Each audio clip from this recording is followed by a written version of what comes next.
what's going on out there, YouTube? This is SEL0320 representing JVS.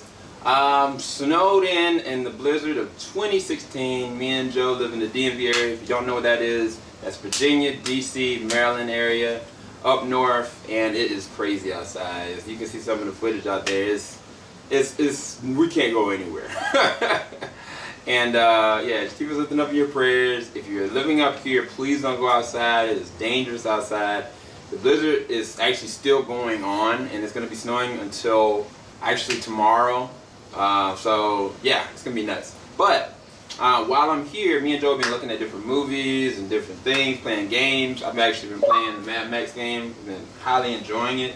But I wanted to do something special, even though I do have another alternative special video that I've still been working on for like 3 days straight now. Hard finding the footage for somebody. But Jor-El just came out with his album release, and he's put it in the consolidation of one video that's on his YouTube page. But thankfully in the comment sections he's been able to list off what each track name is and the amount of time that each sequence is. So what I'm going to do is, this will be basically my first track reaction review for it, and then I'm going to list off the amount of time that it takes for that one. And what I'll do is I'll crop each one and I'll give you all the title for it, so that way you can be able to know the title and be able to check it out as well with me. But as you heard in the intro, it's some really awesome music, and this is from his first movie, technically, Satori, which I did a review for. You can check right there, go to the description bar below to be able to actually check out the movie. It's really awesome right now. It's, I think, almost at 18,000 views. I'm telling this dude he should really go and take the thing to the Sundance, but can't tell him anything. But let's go ahead and do this full review / reaction to the soundtrack of Satori.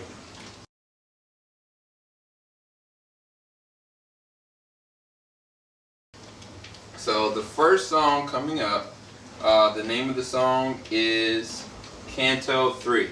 It's going to be from 0 seconds up to about 30. So let's see how this is right now. And we are go in just a second. That's crazy. So that was 0 to 51 seconds for Cantto III. That was actually really good. It's really ominous feeling, and it was an interesting reverb that's coming in the background, as well as actually hearing like the bass in it. Just a disclaimer, I should have said this in the beginning, there will be no audio because I don't want to take anything away from his experience, as well as if he ends up taking this and put it on iTunes, I don't want to trace back to nothing but to his channel and to iTunes if he ever goes that route, or even SoundCloud. So there was no audio that you're going to be seeing. All you're hearing is just my reaction to it. But as far as Cantto III, it was actually really good. It was just, I don't know what that was in the background. Like I heard like a and I thought it was a horn at first, and then I was like, maybe this might actually be somebody's vocals. Really ominous feeling. Really kind of not scary. It's just it's disjointed. It feels like there's a fusion of two different things going on at the same time. But it's a really awesome track. So now let's go to track number 2. See how that goes. Now, and that one's gonna be from 51 seconds to 4 minutes and 7 seconds. So this, I guess, is technically the real one. And this is, the name of this one is 3 minutes. So that was 3 minutes. 3 minutes was actually a really good track. Alright, y'all, I'm back. Sorry about that. I had to cut real quick. I had some company. We're in the middle of the blizzard, as you know. But yeah, that track, I thought it was, yeah, I think he said it was 3 minutes. I don't know if it's 4 minutes or 3 minutes, but either way, the track itself is actually really dope. But it feels like multiple different tracks in one, in a lot of different ways, and I think that actually flows really better. A lot of interesting tracks that Daft Punk actually makes. They go and have an interesting drop, reverb, and then reprise, and then they go and they flow into a different way. And I think that's one of those kind of songs for this one. So let's go ahead and continue on. The next song is gonna be Where We Are. So let's go ahead and start that one.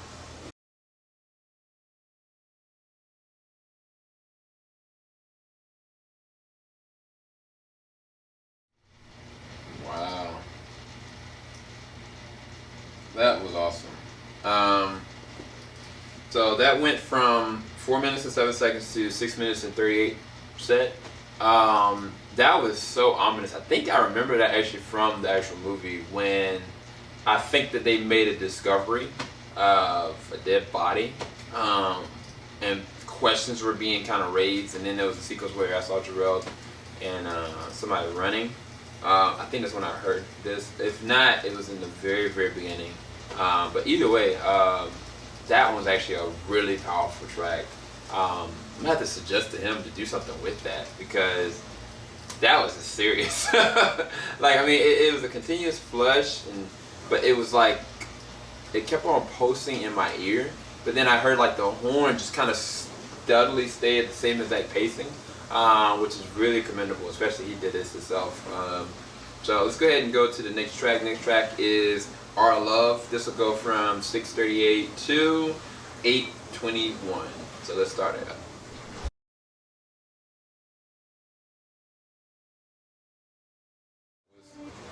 Our Love. That one was actually really awesome because it was an interesting violence that they went through it. But one of the things I can realize and recognize from this track was the fact is that this track made me realize that the movie itself literally could have been without any dialogue. It could have just been with the score, because when I think about this track, I think about the fact that I remember the track and the soundtrack more than I even remember the dialogue.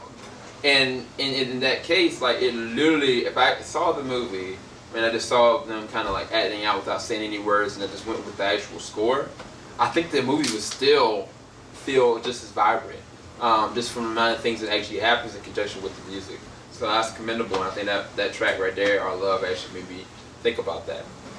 Next song is going to be Remembering.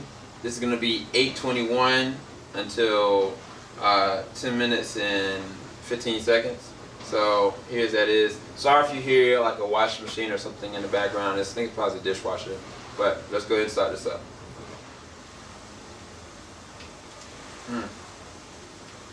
Wow, that was crazy. So that was Remembering. That ended at 10 minutes 15. Remembering is actually a really soothing song. It's not as ominous, but at the same exact time, it still keeps the consistent flow of the sound from where we are.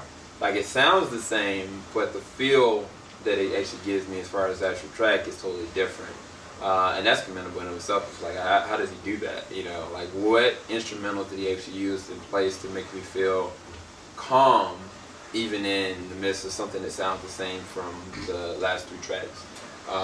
So I'm interested to see where this next one's going to go. And I'm actually piecing together certain sequences that I remember from the actual movie. So the next track is going to be Flashes. This is going to be from 10 minutes and 15 to 12 minutes and 50 seconds.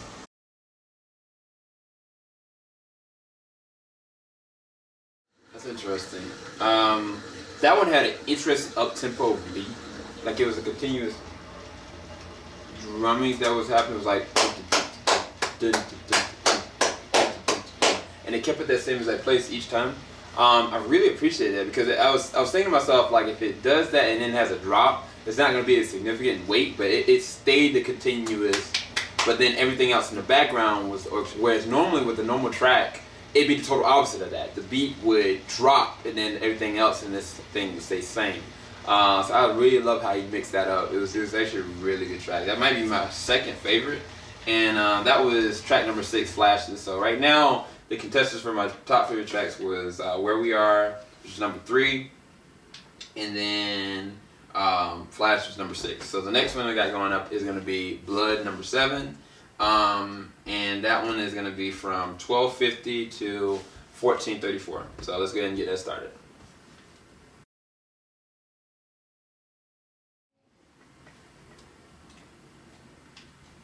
Wow, that was a healthy usage of, like, not bass, but just tempo in and of itself, because like it kept a steady pace, you know what I'm saying? It's kind of disjointed though, because it felt like I heard water, or like the moving of water, just really strange. I'm not sure if that's reminiscent of like the sequence that I saw in the movie where somebody was in the bathtub, like it was like water filled with blood. I'm not sure if that was that exact sequence, but I got this picture of just kind of like water moving, or just hearing it in the backfold as it's like you hear in the bass kind of pulsate in a sense.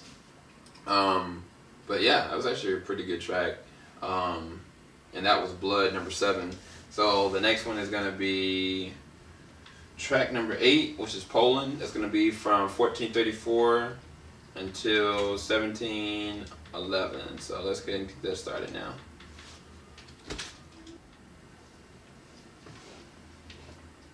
That was actually pretty tight too. That was Poland. It was coming from 1434 to 1711. The only thing with that one is from like if I had to listen to the album from start to finish, which I'm doing, it kind of like shifted my attention in a sense. But from the continuity of the actual movie, there were certain points where the movie needed to die down. This was definitely one of those tracks that kind of like doesn't go off trying to escalate to the next one, or even trying to like keep the same pacing of the other tracks. It's kind of like more of a chill track. So as far as like my interest in it, it wasn't as heavy as some of the other tracks that I've had. But still, it was a lot of effort that was put into it, because it was like at least 3 to 4 different ambient sounds that were actually coming at the same time. The only thing that brings the question when I listen to this is that did he actually use real instruments with it, or did he actually use the sound bites and code those in and sample them? Not really sure. I have to ask him myself. But that was Poland, track number 8. So the next track is named Demons. That's number 9. This is going to from 1711 until 21. Track number 9, that was Demons. It ended at 21:16, so we only got one more track to go. That is HFT2, or if that's HFTII, I'm not really sure. But either way, that track was really ominous, because I could definitely hear Jor-El's voice beatboxing in the beginning, and then I think I heard like a female's voice saying like a certain kind of phrase every single time, almost kind of like chanting in a sense. And then like the backdrop beat, it was really ominous. That track actually kind of freaked me out. To be quite honest with y'all, it actually really freaked me out in a lot of different ways. I'm not taking anything away from the track. It's just, it feels like it's a scary sequence that's kind of going through for that one. So this is the last track, and we'll finish out, and I'll give y'all my concluding review of this album. So let's go track 10.